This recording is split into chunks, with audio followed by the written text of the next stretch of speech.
now more than ever, people need to go within and plug into that cellular memory, plug into divine source, detach as much as possible from the matrix. Hello again, everyone. This is James Bartley, and you're listening to the Cosmic Switchboard Show. Today, my very special guest is Paul Blake Smith. Paul Blake Smith was a guest on our show before, where he talked about the Cape Girardeau alien crash retrieval, and this occurred April 12, 1941. This was the Bombshell Before Roswell, which was a classic case, and we were very pleased to have Paul come on back then and talk about that case. Well, since then, Paul has come out with a new book, and the new book is about the encounters that President Eisenhower had with ETs. There's been much written and discussed over the years about an alleged meeting that President Eisenhower had with ETs at what was then known as Muroc Field, now known as Edwards Air Force Base. Well, Paul's here to talk about that, and the book is called President Eisenhower's Close Encounters by Paul Blake Smith. So without any further ado, Paul, welcome back to the Cosmic Switchboard Show. Well, thank you for having me on. It's my pleasure. Paul, put our readers into the picture, let's say the overall strategic picture around that time frame in the early to mid 1950s. President Eisenhower was in office, and lead us up to the point where this encounter took place and the circumstances leading up to it. Right. People probably don't recall or don't realize how mega popular Dwight Eisenhower was around the world. He was the supreme Allied commander in Europe that helped bring all the forces of the Allies together to crush the Nazi war machine. And he came home to a ticker tape parade and was honored and showered with as much praise and as much hero worshiping as this country has ever seen. President Truman hired him for his Army Chief of Staff, and he served a few other positions. And by early 1952, he was mulling over whether he should run for president or not, and he decided to give it a go. And when he did run, he crushed his opponent in the fall election and took office in January of 1953.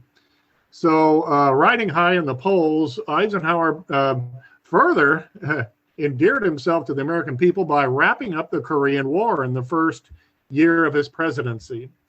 During his campaign, he said he would go to Korea. And as soon as he won the election, he told reporters, I'm going to be holed up in my home in New York City. You won't be seeing me, but I'm going to be interviewing candidates for my cabinet. And this is a somewhat important story because it turns out Eisenhower lied. He wasn't there, but cabinet candidates showed up every day for the press, and they recorded them going in and out of the building. And meanwhile, Eisenhower got on a plane and flew all the way to Korea. It was a kind of a top secret mission that he did not want the Russians or Chinese or Koreans to know about. So they had to fib a little and say, Ike is in his house, but you won't be seeing him because he'll be so busy.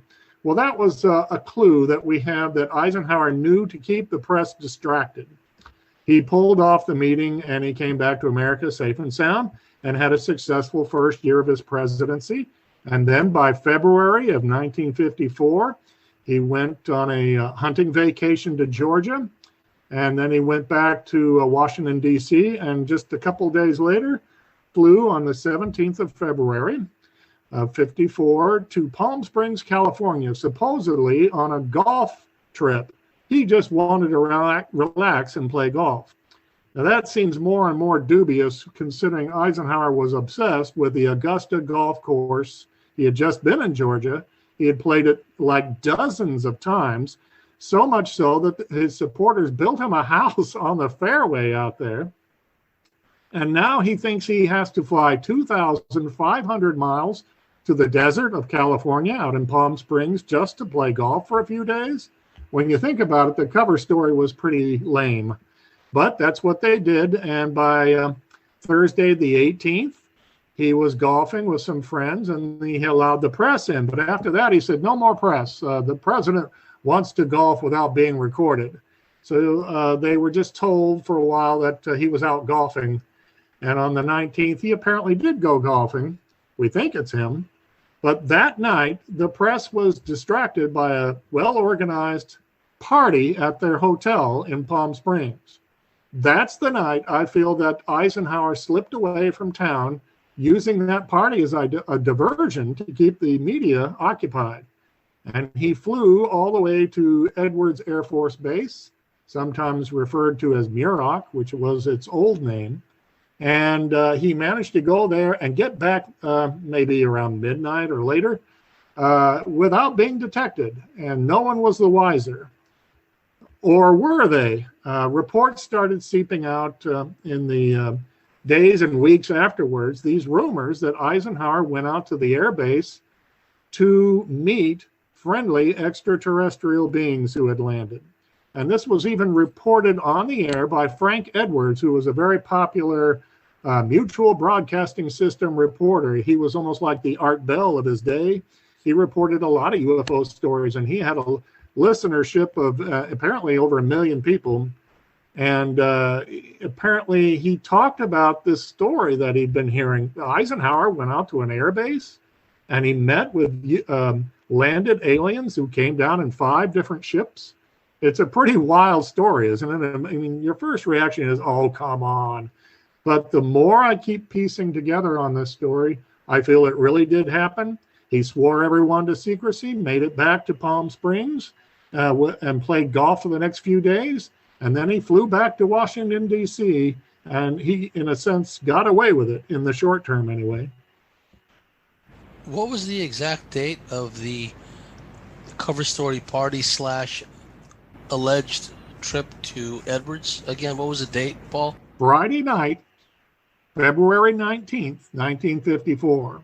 It's been reported in a few books that it must have been the 20th, because Eisenhower had this alleged dental emergency, and he left his rented house where he was staying with some friends, and he was supposedly received treatment.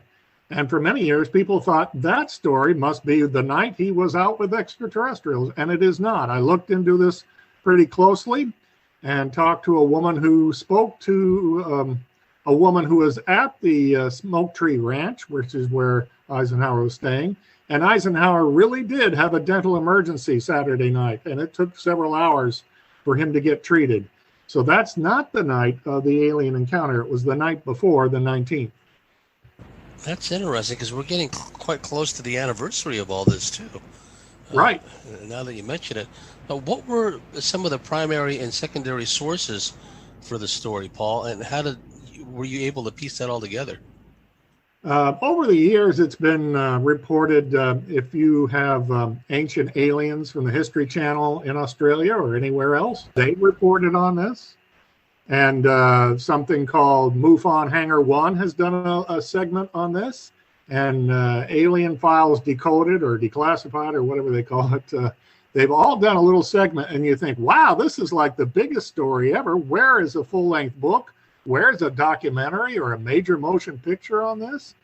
Well, I got tired of waiting and decided to piece together my own book. But when I researched this for years, a big problem was, of course, that everyone is dead. There was a pilot from Edwards Air Force Base, a test pilot from the Air Force, who spoke up in the early 1980s and said, I want to tell you about this story because everyone else who was with me at the time is now deceased, and I don't want the story to die out. So he was a main focus of a story that came out in, unfortunately, the National Enquirer in 1982, and it was picked up and run by some other newspapers. And people began to open their eyes to this story because they remember a few dribs and drabs leaking out in the 1950s. Valor magazine had a story on Eisenhower at the air base to inspect alien things in October of 54 from someone who had heard these rumors as well. So it's not completely covered up at the time. It just kind of went to sleep for about 30 years. And the story picked up a few more pieces or clues of pointing to what happened. I wish we could talk to someone who has direct knowledge, but I'm sure they're passed on by now, and in many cases, their children are probably passed on. And to make matters worse, Eisenhower swore everyone to secrecy. And even the test pilot who spoke up in the early 80s said, yes, he did swear us to secrecy, but I'm breaking my oath before this story dies out. And he said the story is true, that Eisenhower showed up at the air base that night, and he had a security personnel around him of about 6 people, and they waited, and the extraterrestrials stepped out of their ships and walked up to the edge of the hangar. They were inside an air base hangar, and that this story of meeting them and speaking in English with them is all true. He said, I ought to know, I was there. So that's a classic example. And then I pieced together lots of other stories, clues, allegations. A number of people have said they've seen a file with this, including a United States congressman. And so I piece all the puzzle pieces together and come up with, I think, what is a pretty strong circumstantial case that I believe it, that the story really did happen. And it may have been the first of 1 or 2 more. If you've ever heard of researcher Art Campbell, we could get into that as well. Yes, please. I'm not familiar with the name. Can you enlighten me on Art Campbell and his research? Yeah, Art Campbell was a UFO researcher in America, and he hailed from Missouri, my home state, but he passed on about 2 years ago. His story was that Eisenhower in February of 55 went to Holloman Air Force Base, and he collected a few eyewitnesses who said, we saw his plane land. We saw 2 round discs come down out of the sky over the runway. One of them hovered in space or in the air, and the other landed, and that someone, they think probably Eisenhower himself, got out of what would have been Air Force One, or the Columbine as they called it back then, and walked over to the alien ship, and there was an exchange of something. And after a little while, Eisenhower, or whoever this person was, went back to the plane. And then Eisenhower went into the air base and swore, everyone said it was done at a theater in the base. And he said, we don't need to be talking about this. This is top secret, matter of national security. Whatever you may have seen, for the good of your country, please keep your mouth shut. And there was a bit of a delay for an hour or 2. And then Eisenhower finally got back on his plane and flew back east. And these people who gave this story to Art Campbell swore up and down they could see this. One of them was a telephone lineman who was up on his telephone line at the time and scrambled down real fast when he saw these 2 extraterrestrial-looking craft come down over the airbase. So this would have been about 1 year from the Edwards Air Base meeting, and it may have been the conclusion of a treaty between humans and aliens that was first brought up by Eisenhower to please keep yourselves as obscure as possible. You have to come here. Don't show yourself too openly. Don't land and try to talk to people. If you have to make contact with humans, do it on an isolated, remote basis out in the wilderness of the countryside. So that may have been the result, the 55 meeting, of coming to a formal agreement. And I put in my book a document that says that there was agreement between aliens and the U.S. government back then, and then gives some of the specific wording. So I think people will enjoy reading that. I try to put as much of that document as I can in the appendix of my book. If you can find that at Amazon.com, I think you'll really enjoy that. Interesting how it would be at Holloman, which has figured prominently in the research in the past. There was a similar incident, not including Eisenhower, and the dates vary. According to some sources, it was 1964 when likewise a couple of craft showed up at Holloman Air Force Base.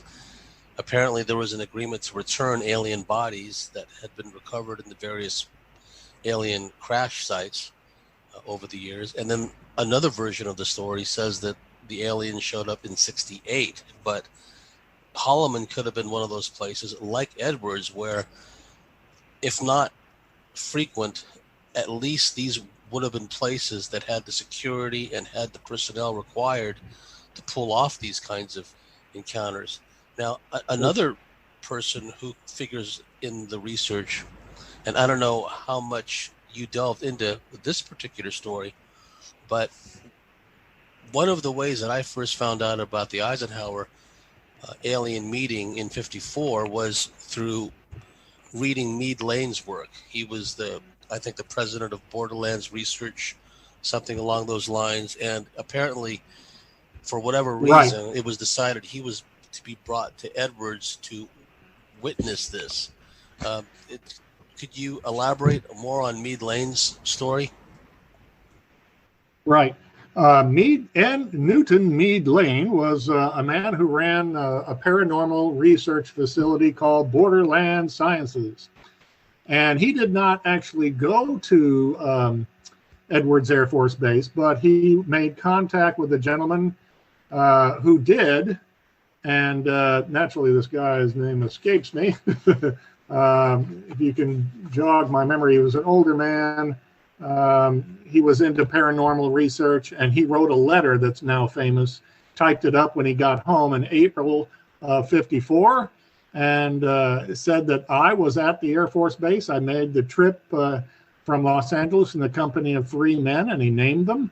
And it's interesting that one of the men, Cardinal Francis McIntyre, used to have open records for researchers to go through. And when UFO researchers showed up, those records were closed up pretty quick. Anyway, the gentleman in question wrote this letter to Newton Meade Lane in San Diego and sent it to him, and it's a classic in its field, and I reprint the letter in its entirety in my book. It says that in early April, he went out to Edwards Air Force Base, and here were aliens with 5 different craft, just like what was described at the landing event in February. And he said, I could see with my own eyes these Etherians, he called them. He had a special name for aliens of that nature, and he used it again to describe that event. And they were interacting with Air Force officials at Edwards Air Force Base, and he was told that President Eisenhower had been here during his Palm Springs vacation in February. And there's another clue that the story really is true. So that letter is most fascinating, and Meade Lane accepted it. I'm not sure which party leaked it, perhaps after death. The families leaked the letter.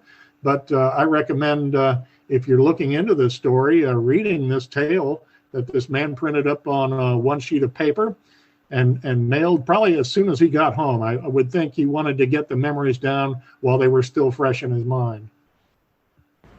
The description of the ETs, did the test pilot go into any in-depth description of what the beings look like? How many were there? Right. That's what everybody wants to know. What they look like? Well, he did not give too much detail, but he did say that they looked like humans, but not exactly. They had slightly different features from a human being, but they're what I would call cousins to the human race. I should think that they had slightly different nostrils, noses, and lungs and diaphragm for breathing their own atmosphere on their own planet. According to an Army intelligence manual, you've probably heard of it, 101 field manual for people who are in Army intelligence who gathered up extraterrestrial materials or went to landing events. It was dated April of '54. They gave a description of human-like aliens that may have had somewhat grayish or grayish-yellow skin and had very little hair of any sort on their heads. It was more like a little fuzz at the top. And they described them as about 5 feet tall. And I feel that's probably a description of the Edwards Air Force Base encounter aliens, because it came out about 2 months later. It would have been printed up, and this would have been almost an exact match for what this test pilot said he saw. Some of the accounts that I've read about the Edwards Air Force Base encounter dealt with the dialogue between Eisenhower and the ETs. Now, in that time frame, there was a lot of stories coming coming out from so-called contactees who reported, for the most part, friendly encounters with ETs. Oftentimes the ETs would be human-looking.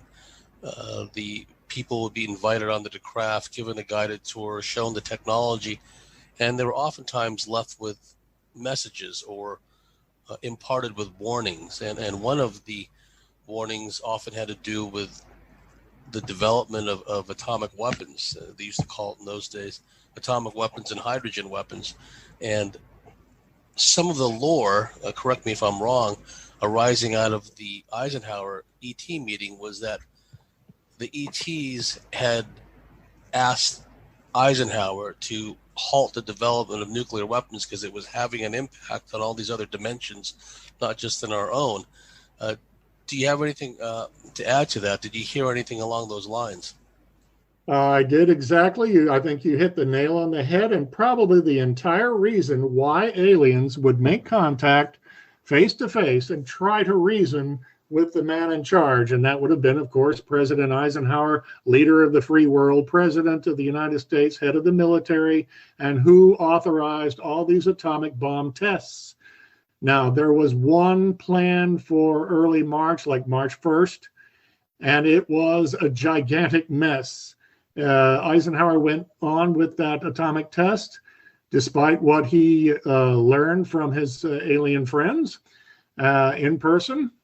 And the test was way, way larger. In the detonation in the South Pacific on March 1st, it was an environmental disaster.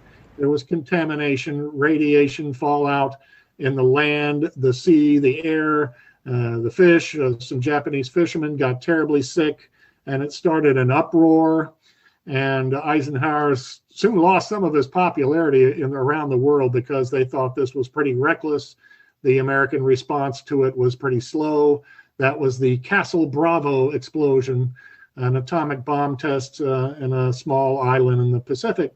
Well, that may well have been something that the aliens were aware was going to happen, and they were none too pleased, and they wanted to talk him out of it.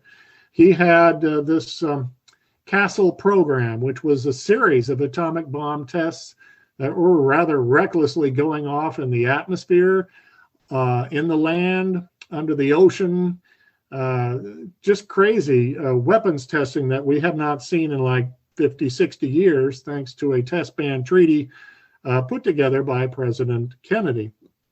But at the time, this was going on, and it was like American scientists were playing with matches and gasoline.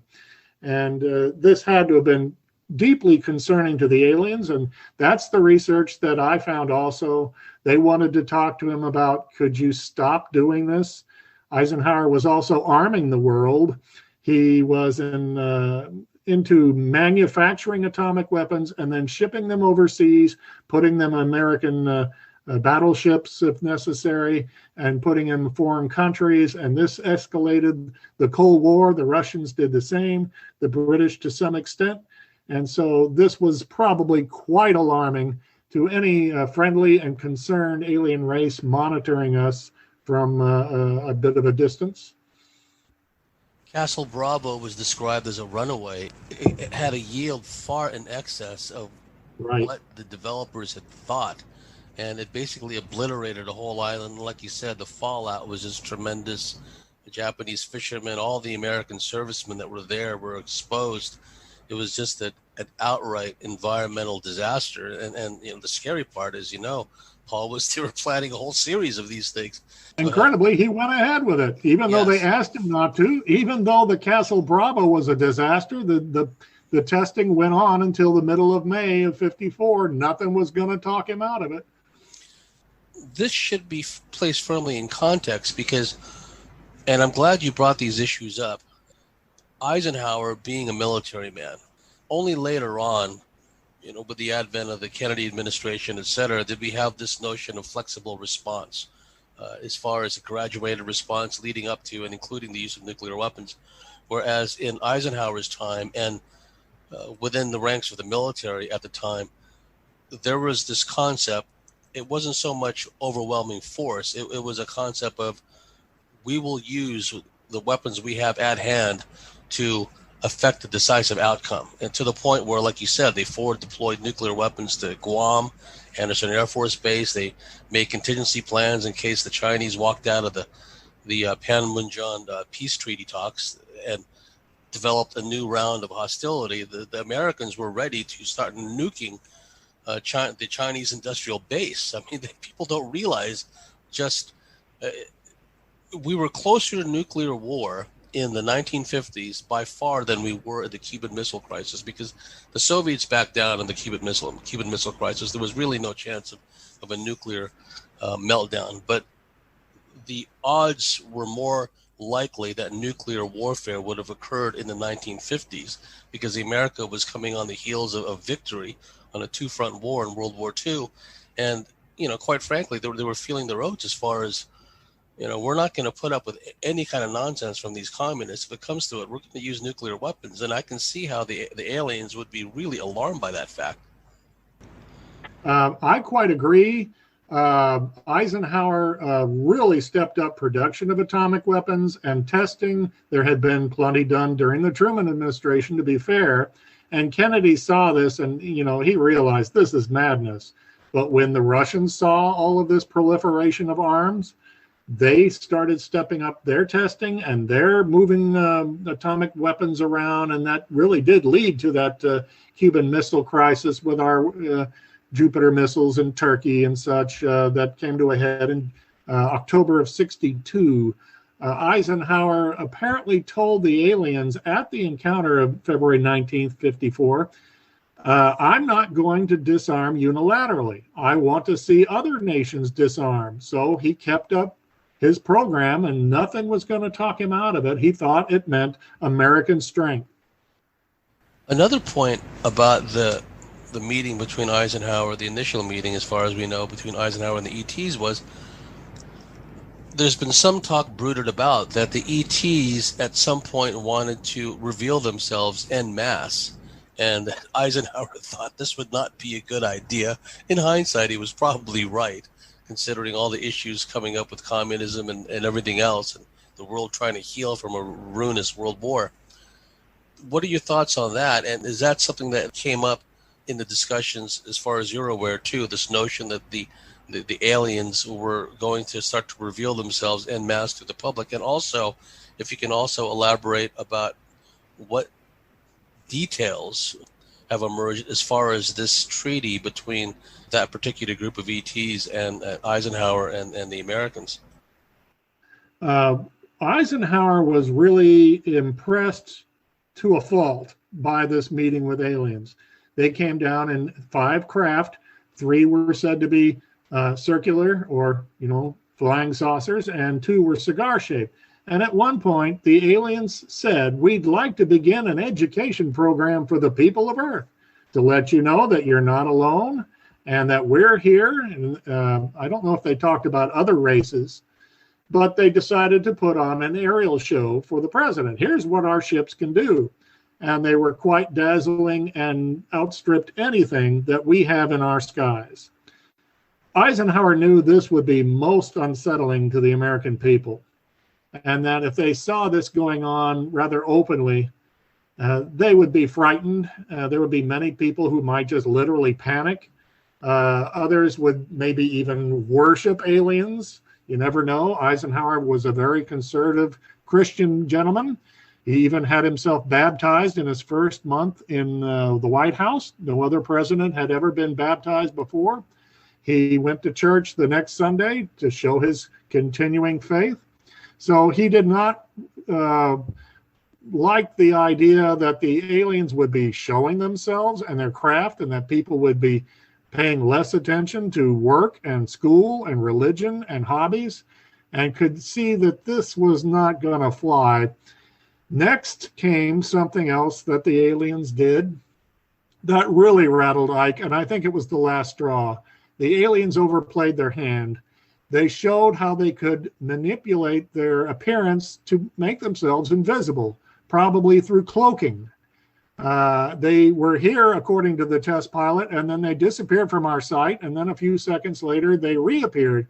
And I think he said some of them reappeared in different places, like they had moved. And Eisenhower had to have been beside himself. looking at this thinking, you want to educate humanity to this? This cannot happen.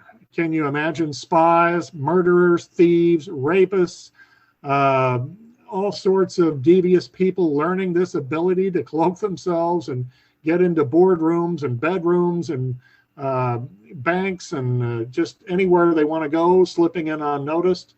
Aliens teaching this with or without permission to humanity, showing themselves in ships that can far outstrip our jet airliners or our Air Force jets.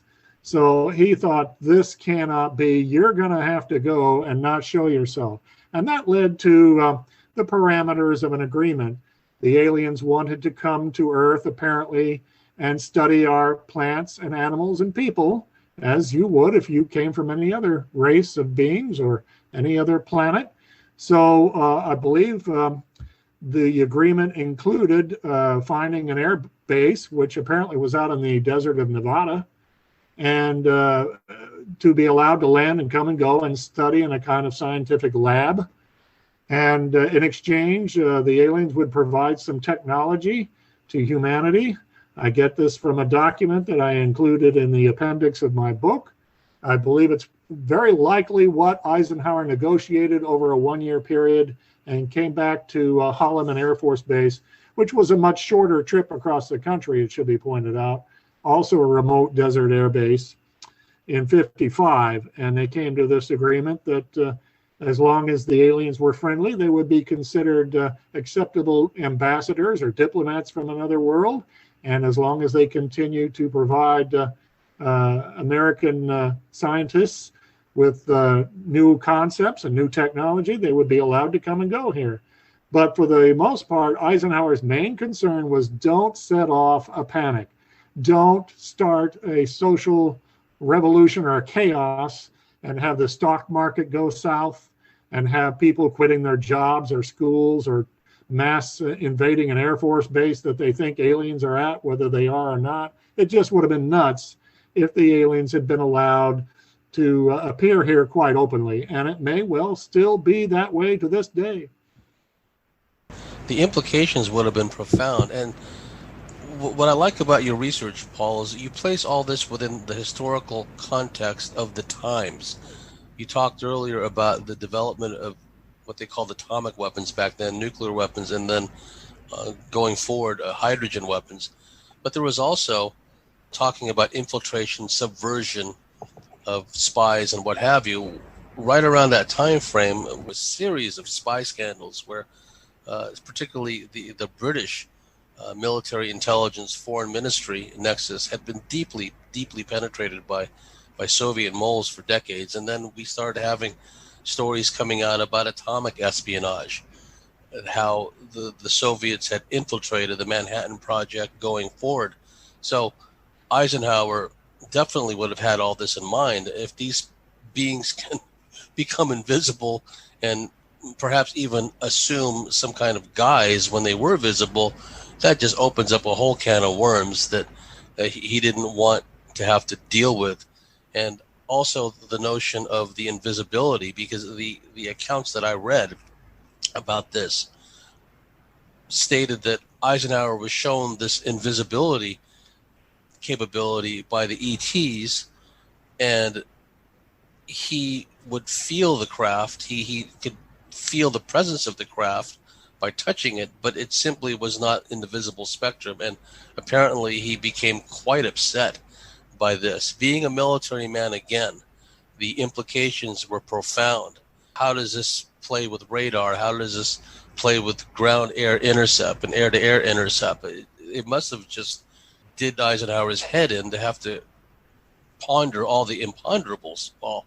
You're quite right. That's what I believe was a huge factor. The military officer within him defending America and our allies. Can you imagine this technology getting loose and the Russians gaining access through espionage? The Chinese, our friends in other countries would probably naturally want it, like Britain or Israel or France.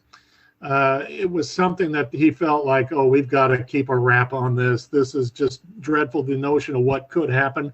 And you're quite right.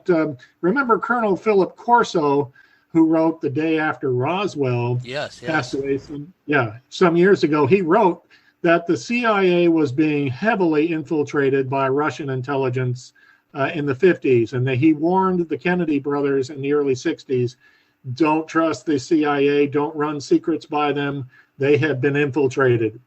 So I think you're quite right. That was a huge problem for Eisenhower. He was aware of Russian treachery and espionage going on in this country, and maybe even Americans who might have sold their soul to, so to speak, to sell technology or information to the Russians, not just Russian or Eastern European agents themselves, but the temptation being too strong, being offered money for information or data. So Eisenhower was just aghast by the whole thought. The more he thought about it, actually, I think he realized we can't have this. This has to be kept a secret.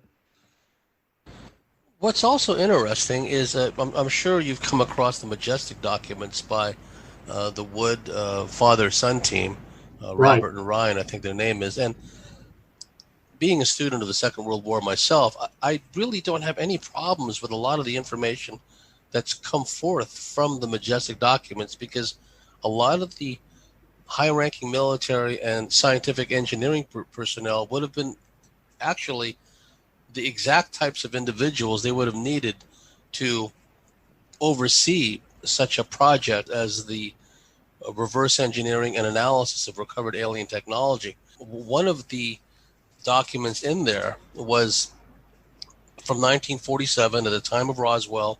Again, the historical context. So in 1947, at the time of Roswell, the Army Air Forces were still technically under the Army, and Eisenhower was Chief of Staff at the time. And there is a document in the Majestic Documents where Eisenhower orders General Nathan Twining of the Air Material Command, based at Wright-Patterson Air Force Base, to go to New Mexico to inspect the recovered technology there. And then further, when you read the documentation, there is a secret meeting between General Nathan Twining and Air Force Chief of Staff General Carl Spaatz. And a lot of people who studied World War II will be familiar with that name. Apparently there was a secret meeting between Twining and Spaatz at Alamogordo, which later became Kirtland Air Force Base. So by the time Eisenhower came into office, and there's been a lot of debate and discussion about the validity of the Majestic 12 documents. I personally, like I said, I don't have any qualms with the personnel that were alleged to have been involved in Majestic 12, because any study of research and development coming out of World War II and any study of the intelligence and military backgrounds of the military personnel involved, those would have been exactly the right kind of people to have on such an agency as Majestic 12. And they would have created a Majestic 12 type organization. There would have to have been some group overseeing all this. But the point of relevance, Paul, is in the Majestic 12 documentation, not only do they mention the other military personnel involved to Eisenhower, General Hoyt Vandenberg, General Nathan Twining, et cetera, they point out that because of the untimely death of Secretary of Defense James Forrestal, they had to include General Walter Beadle Smith, who was Eisenhower's Chief of Staff in World War II, and who was also, by that time, Director of CIA. So it makes sense from that context that Eisenhower, to some degree, was already aware of the research and analysis and investigations into the alien presence on Earth. And of course, by the time he becomes president, it's time to put him into the picture. I quite agree. General Smith was very close to Eisenhower, like a real mentor and trusted by Ike, and he would have been a natural pick to put on that committee. Even if Eisenhower was not president at the time, he would have recommended it very strongly to Truman. The Majestic Documents, also called the Eisenhower Briefing Documents of November of '52, have been debated for so long, and the critics come back and say one thing, and then the supporters say, this is an explanation of that. And it's compelling. I watched a documentary online. I recommend it to others. Do You Believe in Magic? MAJIC. It points out the validity of the documents and arguments that the supporters make are genuine. And I think the main thing that really helped put me over the top, where I think they're probably true documents, is the letter Z. And that's in the typing of the document. The letter Z is raised up off the normal print line whenever it's used. And they interviewed someone from the Army printing office who said, oh, yes, we had raised Zs on all of our documents of that period because the Z was seldom used, and it collected dust and lint and crud underneath it. And that's what pushed it up a little off the line of the normal typeset. So these documents have that letter Z raised. And that's another clue that this really did come off an Army printing press, Army intelligence, and that it was a briefing document. Probably Eisenhower knew most of the information in that anyway. But it's quite fascinating that all of the names on the MJ-12 committee, Majestic 12, these academic and military personnel who combined to study UFO recoveries and alien bodies and such and give advice to the president, all of them had died until just before they were leaked. Like the last one of the committee from the 50s had passed away, and then the documents showed up, and they've been debated ever since. I'll point out really quick, General Nathan Twining died in March of 1982, and it was shortly thereafter this test pilot stepped forward and said, all of the people at the meeting are now deceased, and I feel free to talk about it. Twining would have wanted that information kept quiet, but with him gone, he may have well been there at the time, who knows. He was the Air Force Chief of Staff and later became the chairman of the Joint Chiefs of Staff. He was a very important figure indeed. Yes, and another thing that people need to understand, Paul, and I'd like your thoughts about this. These are people, Eisenhower, General Nathan Twining. If one peruses the Majestic Documents in the Robert Wood website, majesticdocuments.com, there is even references to General Curtis LeMay as being an advisor to the MJ-12 committee. We're talking about people, Paul, who were used to playing high-stakes poker. We're talking about people who played a key role in the most ruinous war in known history, like LeMay's firebombing campaign against Japan.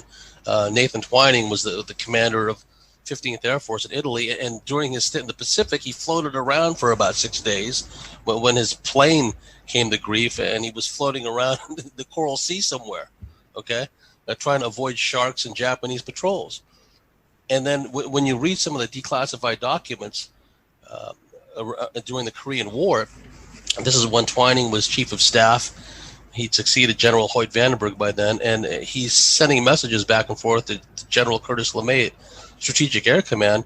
They're just calmly discussing the amount of nuclear weapons that they should allocate in case the Chinese get belligerent again, and just about how they're going to wipe out the Chinese industrial base, not just using it tactically, but wiping out entire cities. So, the people should understand these are people that played high stakes poker. And when people say, oh, just disclose everything, we need to know everything. Really, you're going to be making decisions at that level on behalf of all of us when you, the general public, know nothing about the subject, know nothing about the background of all this. I'm not saying give all the power to the military, but what I'm saying is coming out of World War II, it was probably a good thing, Paul, that they maintained secrecy. I object to the levels of secrecy and the intimidation, the threats, the outright murder of people that knew too much about the subject. But to some degree, after World War II, I think it would have been folly for people to have known about this in general because of the implications involved and the dangers that were involved in as far as nuclear war, et cetera, are concerned. I'd like your thoughts on that. You've probably heard UFO researchers say, well, what we found out is that aliens were considered above top secret, or even to some cosmic top secret, like above normal secrecy level. Yeah. General LeMay is even more of a nightmare the more you read about him. He was working on a plan in the mid-50s to aggressively bomb like Russia and anyone who stood in our way, working on a plan on how we would drop nuclear bombs on Russian cities to get the advantage that we could say, well, there's been a nuclear war, but we win because we struck first. And of course, that was madness, and it was shelved. But he went on to lead a firebombing campaign in Vietnam during the Vietnam War. And he was also a leading advocate in JFK's ear during the Cuban Missile Crisis. We've got to go in there and start bombing these Russian nuclear sites. He was all in favor of shoot first, ask questions later.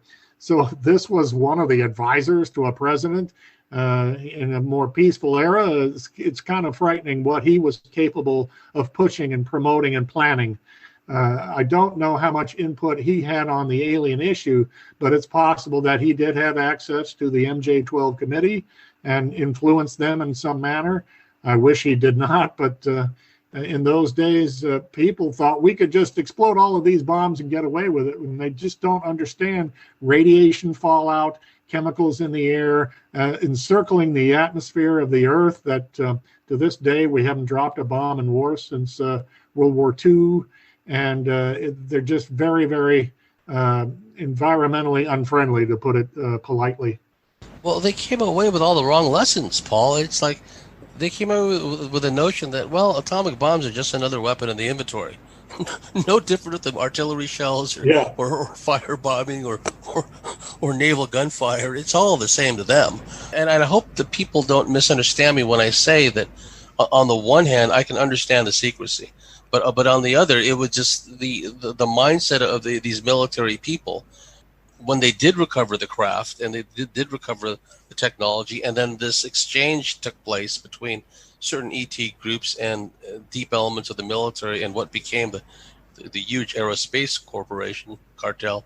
The mindset was, well, let's weaponize this stuff. It's never about, well, what can we do to use this technology to prolong our lifespans and eradicate illnesses and provide unending limits of free clean energy. No, they don't think like that. So on the one hand, I want people to understand that the mindset of these military people was geared up basically from the mindset they developed out of World War II. And on the other hand, for people at that time to say that, oh, they should have just let all this information all come out, I used to be an advocate of that. But, the amount of social upheaval it would have caused as far as religions, as far as the stock market is concerned, what have you, it would have been catastrophic. Now, I think times have changed. It seems to me that there is an effort, a very concerted effort now, to plant the minds of the people, the populace, that aliens are here, they've existed with us, they've coexisted all along, and it's been a gradual incremental process to let people know that aliens are here without unduly alarming them. Unfortunately, I think that what they're going to do is take that information and control that narrative yet again in a way that's detrimental to human society, Paul. I agree. There were some science fiction movies about flying saucers and evil aliens that invade, and the day the Earth stood still and such, back in the early 50s. But it's just far more mainstream today to have TV shows, comic books, comic strips, cartoons, major motion pictures. Everyone talks about ETs. We joke about it and we think lightly, and then we have all kinds of sci-fi movies now of exploring alien worlds or being attacked by aliens. It's much more in our mindset and accepted in today's world. Back in the early 50s, this was not nearly as mainstream, other than a few silly black and white movies considered B movies. So that was another factor. I think two things Eisenhower had to keep in mind, and I'm sure he did in the past, was first the reaction by some people to the October 1938 War of the Worlds play that was broadcast by Orson Welles, and that some people mildly panicked and took up some guns and went out in the countryside looking for aliens. Some people had stressful heart attacks or such and called police stations and newspaper offices asking about this alien invasion.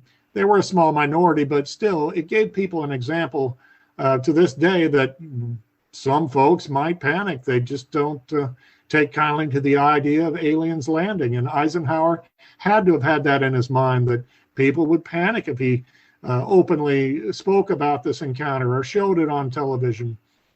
And the second thing is Eisenhower and his entire generation remembered the stock market crash and how it devastated the American economy for over 10 years and rebounded like a domino effect all the way around the world. Everyone went into an economic crisis, a financial crunch. Homelessness and unemployment were at nightmare levels, and nobody wants to go back to that.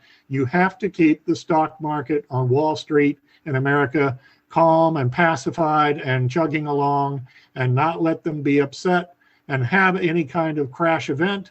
So there's still more factors why Eisenhower would want this covered up and everything to go about life in America calmly and not upset people. We've reached the end of a fascinating first segment with our guest, Paul Blake Smith. Paul, could you give our listeners your website and how they can contact you if they have any questions? You can go to www.mo41.info, mo41.info. You can look me up on Facebook. Eisenhower, President Eisenhower's Close Encounters is a special Facebook page. I've got an authors page. I'm on Twitter and LinkedIn, and I'm supposed to be on Instagram, but I really don't do anything there. And Pinterest, you can find me or the Eisenhower story, and I'd be happy to hear any insight that someone might have or access to documents or someone in the family who might have known. It's a very exciting subject that I sure wish we could get more facts for, but buying the book from Amazon or foundationsbooks.net is an excellent place to start. And to our dear listeners out there, if you like what we do, if you believe in what we do, please go to thecosmicswitchboard.com, sign up and become a member, and we'll see you at the top of the next segment.